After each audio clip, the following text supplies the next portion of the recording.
बेहद नाराजगी जाहिर की है। अव्यवस्था पर इलाहाबाद हाई कोर्ट नाराज है। कोरोना अव्यवस्था पर इलाहाबाद हाई कोर्ट ने नाराजगी जाहिर की है और कहा है कि छोटे शहरों की स्वास्थ्य व्यवस्था राम भरोसे है। बड़े औद्योगिक घरानों को इलाहाबाद हाई कोर्ट ने सुझाव भी दिया। कहा कि अपना धार्मिक फंड वैक्सीन खरीदने में लगाएं, सरकार खुद वैक्सीन बनाए, दूसरी कंपनियों को वैक्सीन के फार्मूले दे सकते हैं, वैक्सीन बनाने के फार्मूले दिए जा सकते हैं। बीएचयू को एसजीपीजीआई, गोरखपुर मेडिकल कॉलेज को पीजीआई, मेरठ मेडिकल कॉलेज को पीजीआई स्तर का बनाया जाए। हर छोटे शहरों में 20 एम्बुलेंस होनी चाहिए, हर गांव में आईसीयू की सुविधा और 2 एम्बुलेंस होनी चाहिए। मेडिकल कॉलेजों को अपग्रेडेशन प्लान की रिपोर्ट दें। हर नर्सिंग होम में ऑक्सीजन वेंटिलेटर की सुविधा जरूरी है। तो इलाहाबाद हाई कोर्ट ने बेहद सख्त टिप्पणी भी की है। कहा है कि यूपी की स्वास्थ्य व्यवस्था राम भरोसे है। यूपी के खस्ता हाल स्वास्थ्य व्यवस्था पर हाई कोर्ट ने टिप्पणी की है। कहा है गांव ग्रामीण में स्वास्थ्य बदहाली पर कोर्ट नाराज है। हाई कोर्ट ने फिर यूपी सरकार को फटकारा है। ग्रामीण क्षेत्र में तत्काल टेस्ट बढ़ाने के आदेश दिए हैं। गांव में एम्बुलेंस अस्पताल की व्यवस्था की जाए। टेस्ट और इलाज को लेकर शहर और गांव में भेदभाव किया गया है। कोरोना प्रभावित लोगों को बेहतर इलाज दी जाए। यूपी और केंद्र के स्वास्थ्य सचिवों को नोटिस जारी किया है। डीएम बिजनौर को कोर्ट ने बहुत हड़काया है। बिजनौर में रोजाना 374 टेस्ट होते हैं, ये बात हाई कोर्ट ने कही है। कोरोना टेस्ट की कमी पर कोर्ट ने सरकार को फटकारा है। वैक्सीन प्रक्रिया को भी तत्काल तेज करने के आदेश दिए हैं।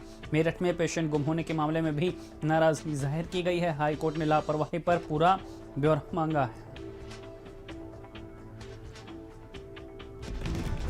तो कोरोना को प्रबंधन पर हाई कोर्ट का बड़ा आदेश भी सामने है। 12 जिला जजों को नोडल नियुक्त किया गया है। हाई कोर्ट ने 12 जिलों के जजों से सीधी रिपोर्ट मांगी है। 27 अप्रैल के कोर्ट के आदेश की पालना रिपोर्ट मांगी गई है। यूपी सरकार को हाई कोर्ट ने बड़ा झटका दिया है। सीधे जजों से रिपोर्ट तलब की गई है। कोरोना को प्रबंधन पर हाई कोर्ट बेहद नाराज है।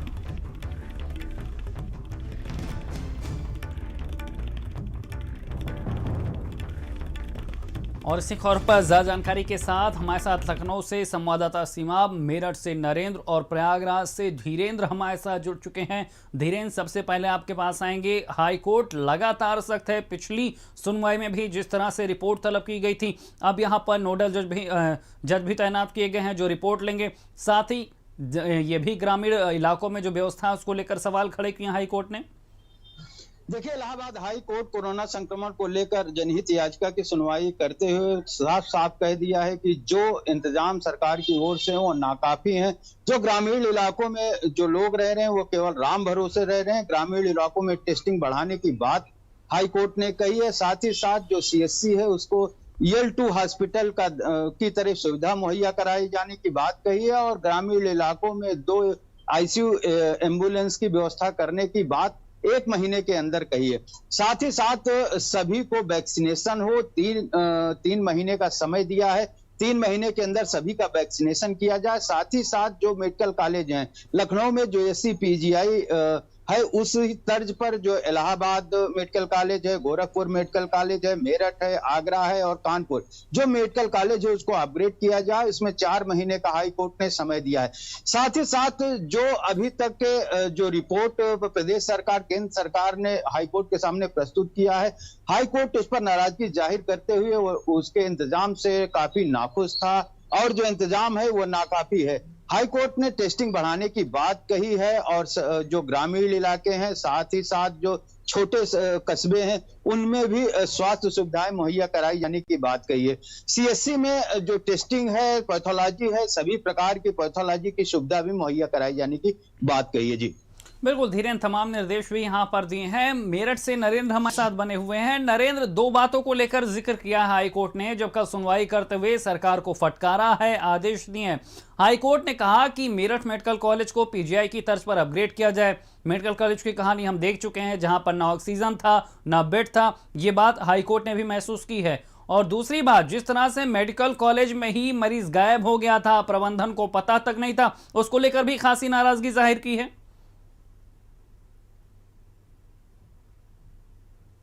देखिए, खास करके जो पूरा सिस्टम है, उत्तर प्रदेश की सरकार है, उसके लिए बहुत शर्मनाक दिन है। आप जान लीजिए कि अगर हाई कोर्ट ये सारी व्यवस्थाएं करने लगा तो फिर ये विद्वान मुख्यमंत्री, विद्वान कैबिनेट मंत्री और जो पूरा सिस्टम है, विद्वान टीम 11, टीम 9, ये सब काय के लिए हैं? ये बहुत बड़ा शर्म का दिन है उत्तर प्रदेश सरकार के लिए। एक दूसरी बात ये है कि जहाँ तक मेरठ मेडिकल कॉलेज में मरीज के गुम हो जाने की बात है, उस पूरे मामले में एक सिंबॉलिक कार्रवाई की गई, केवल चेतावनी और जो उनका इंक्रीमेंट था वो रोकने की कार्रवाई की गई। लेकिन इस पूरे मामले में ऐसी कार्रवाई होनी चाहिए थी जिससे कि वो एक नज़ीर बने, क्योंकि ये पूरा मामला भी अपने आप में लापरवाही की एक तरीके से पराकाष्ठा था। लेकिन हकीकत ये है कि जो मेडिकल कॉलेज के प्रिंसिपल हैं वो उन डॉक्टरों के खिलाफ कोई कार्रवाई नहीं कर सकते जो इस पूरे मामले में जिम्मेवार हैं। वजह यह है कि वो सारे डॉक्टर और मेडिकल का जो स्टाफ है वो पॉलिटिकली बड़ा पावरफुल है, और यहाँ पर अगर वो कोई भी एक्शन लेते हैं तो यकीन जानिए कि उनके खिलाफ यहाँ धरना प्रदर्शन और हंगामा होने लगेगा। छोटी छोटी बातों पे ऐसी चीज़ें रहती हैं, और ये बात मैं इसलिए दावे के साथ कह रहा हूँ कि मेरे पास सबूत हैं जिनमें ये साबित होता है कि मेडिकल कॉलेज के प्रिंसिपल उन डॉक्टरों के दबाव में थे और इसीलिए कार्रवाई नहीं की गई। बहुत अच्छी बात है कि हाई कोर्ट ने संज्ञान लिया और एक जिंदगी का मोल जाना, जो लापरवाही हुई उसको समझा उन्होंने, और निश्चित रूप से वो परिवार मुआवजा पाने का हकदार है। और ये कहा भी हाई कोर्ट ने। एक गंभीर बात यह है कि केवल भर्ती के अगले दिन वो व्यक्ति मर जाता है, लेकिन 15-16 दिन तक मेडिकल कॉलेज ये बताता रहता है कि वो व्यक्ति जिंदा है और अंडर ट्रीटमेंट है, और उसका कहीं कोई पता नहीं होता। ये एक बहुत बड़ी नज़ीर खड़ी की है हाई कोर्ट ने। दूसरी तरफ जहाँ तक सुविधाओं की बात है, तो सुविधाएं केवल मेडिकल कॉलेज में ही नहीं, बाकी के अस्पताल हैं, सब जगह देख लीजिए एक जैसा हाल है, गरीबों को इलाज नहीं मिल रहा। और भारत समाचार की खबर पर जो हाईकोर्ट है उसने मोहर लगाई है एक तरीके से। हम जो कैंपेन चला रहे हैं, गांव-गांव जाकर हकीकत दिखा रहे हैं और ये बता रहे हैं कि किस तरीके से ग्रामीण क्षेत्र का व्यक्ति बीमार है, परेशान है, बदहाल है, और उसको ना तो इलाज मुहैया हो पा रहा है और ना ही टेस्टिंग हो रही है। लेकिन आप देखिए कि मुख्यमंत्री का दौरा हुआ, कल सहारनपुर और मुजफ्फरनगर में मुख्यमंत्री थे, लेकिन कहीं भी गांव में जो बदहाली है उसकी बात उन्होंने अपनी जुबान पर नहीं लाई। पत्रकारों से वो रूबरू जरूर हुए, लेकिन वो केवल वन साइड कम्युनिकेशन था। केवल वही बोले जहां पत्रकारों के बोलने की बात आई, उन्होंने मंच छोड़ दिया और वो वहां से चले गए। ऐसा सभी जिलों में हुआ है। आप समझ लीजिए कि गांव की जो स्थिति है उसको, बिल्कुल नरेंद्र, गांव की जो स्थिति है उसको कोर्ट ने बखूबी समझा और इसीलिए इतनी सख्त टिप्पणी भी की है और कहा है कि राम भरोसे सिस्टम चल रहा, ना टेस्टिंग हो रही, ना इलाज मिल रहा, और गांव में लोग बड़े पैमाने पर बीमार हो रहे हैं। सीमाब हमारे साथ जुड़े हुए हैं लखनऊ से। सीमाब, हाईकोर्ट की सख्ती लगातार कुप्रबंधन को लेकर दिख रही है। पहले भी जिस तरह से रिपोर्ट तलब की थी हाईकोर्ट ने, जिस तरह से यहां पर सख्त तो टिप्पणी की थी हाईकोर्ट का, और इस बार तो कई कड़े सवाल भी किए हाईकोर्ट ने। देखिए, जो हाईकोर्ट ने सवाल किए हैं वो एकदम सही हैं। भारत समाचार इस बात को पहले से उठाता रहा है कि ना तो बेड मिल पा रहा है गरीबों को और ना ही इलाज मिल पा रहा है। वैक्सीनेशन तो छोड़ दीजिए, क्योंकि वैक्सीनेशन भी बहुत कम लोगों को हो पा रहा है। दूसरे सबसे बड़ी चीज ये है कि इलाज और वैक्सीनेशन और वेंटिलेटर की बात जाने दीजिए। जिस घर में 7 लोग एक दिन में खत्म हो गए, पूरे का पूरे परिवार उजड़ गए, वहां ये निकम्मा प्रशासन अभी तक सैनिटाइजेशन भी नहीं करा सका है, जो सबसे पहली सीढ़ी है कि सैनिटाइजेशन होना चाहिए था। कल हमने लखनऊ के बीकेटी के इमलिया गांव का दौरा किया। उस परिवार में बेवाएं बची हैं, छोटे बच्चे बचे हैं और 4 सगे भाई खत्म हो गए इस कोरोना काल में। उनकी माताजी खत्म हो गई, 2 बहनें खत्म हो गई, लेकिन उस गांव अभी तक कोई झांकने नहीं गया कि उन लोगों का क्या हाल है। सैनिटाइजेशन नहीं हुआ है, जबकि उन लोगों में कोरोना की पुष्टि हुई थी और उन लोगों का कोरोना के दौरान, इलाज के दौरान ही उनका निधन हुआ है। बावजूद इसके ये छोटी सी एक मिसाल है कि सैनिटाइजेशन नहीं हुआ है, तो ये इलाज तो देने में पूरी तरह से नाकाम है ही है। अब कुछ सामाजिक संस्थाएं आगे आ गई हैं कि जिन लोगों को एसिम्प्टोमेटिक हैं, जिनको कोई भी लक्षण है, उनको हम दवाइयां पहुंचाएंगे, जांच हो चाहे ना हो। और यहाँ के लखनऊ के सीएमओ का कहना है कि सरकार ने उनको कोटा आवंटित कर दिया है, कोटा के हिसाब से वो जांच करेंगे। पहले 30,000 35,000 जांचें होती थी, उनको घटा के 14,000 कर दिया, 13,000 कर दिया। तो इस तरह का सिस्टम यहाँ पे चल रहा है। लोग जी रहे हैं तो जी जाएं, मर रहे हैं तो मर जाएं। हाई कोर्ट तो इसी को लेकर टिप्पणी कर रहा है और भारत समाचार इस बात को बहुत पहले से उठाता रहा है कि जब जांचों में कमी होगी तो जाहिर है कि केसेस में भी कमी होगी। अगर आप एक भी जांच न करेंगे तो एक भी केस नहीं निकलेंगे, आप ज्यादा जांच करेंगे तो ज्यादा केस निकलेंगे।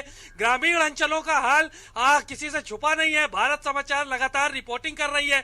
गंगा नदी में बहती लाशें इस बात का सबूत है कि वहां पर इलाज के अभाव में लोगों ने तड़प तड़प के दम तोड़ दिया और इसके अलावा लोगों के पास अंतिम संस्कार को पैसा नहीं बचा तो उन्होंने गंगा में प्रवाह कर दिया, अपने परिजनों के शव को रेत में खोद कर गाड़ दिया।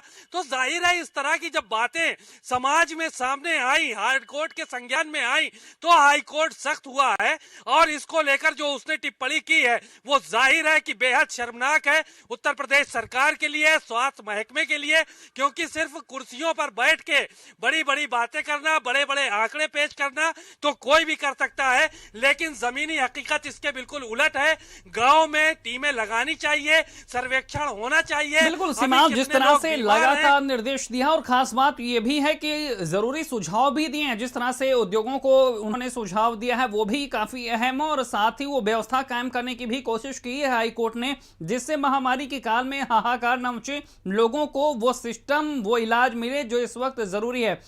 धीरेन्द्र और सीमा, आपका बहुत शुक्रिया तमाम जानकारी देने के लिए। नरेंद्र, आप हमारे साथ बने रहिए क्योंकि अगला अपडेट भी हमें मेरठ से मिला, जहां पर